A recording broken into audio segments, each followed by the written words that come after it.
Have you ever found yourself in a tight spot, needing a little extra cash to tide you over, only to have your Beforepay request, not go through?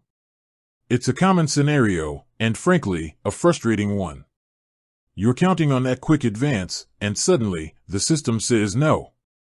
But what exactly does happen when your Beforepay request gets declined, and more importantly, what can you do about it? Let's unpack this. Beforepay, like any financial service, has specific criteria it uses to assess eligibility for an advance. When your request is declined, it's not a personal affront. It simply means that at that moment, your profile didn't quite meet one or more of those criteria. Think of it less as a rejection and more as a data mismatch. So, what are some of the common culprits behind a declined Beforepay request? One major factor is your linked bank account's activity. Beforepay relies on analyzing your income and spending patterns to determine your repayment capacity. If your bank account shows irregular deposits, frequent overdrafts, or insufficient funds, it can signal a higher risk, leading to a decline. They want to ensure you can comfortably repay the advance without getting into further financial difficulty. Another key element is your repayment history with Beforepay itself. If you've had previous advances that were difficult to repay, or if you've missed repayment dates, this will definitely be flagged. Timely repayment builds trust and increases your chances of approval for future advances. It's a bit like building a credit score, but specifically within the Beforepay ecosystem. The amount you're requesting can also play a role. If the requested amount is disproportionately high compared to your usual income, or if it pushes you too close to their internal lending limits, it might be declined.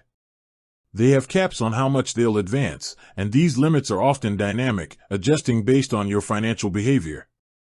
Sometimes, the issue isn't even about your finances directly, but about the information Beforepay has access to.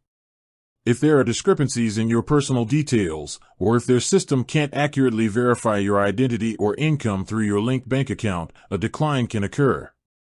This could be as simple as an outdated phone number or an issue with your bank's data sharing.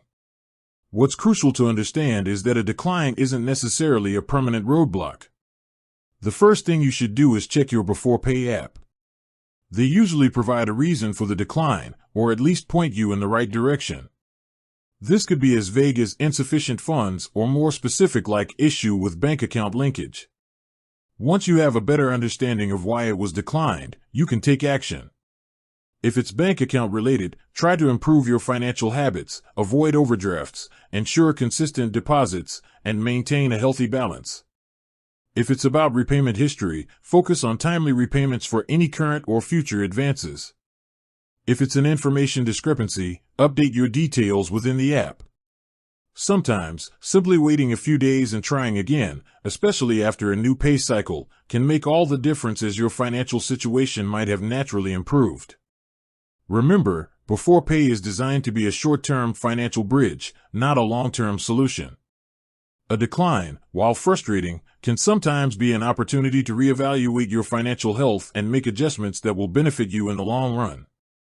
With that said, thanks for watching, and until next time.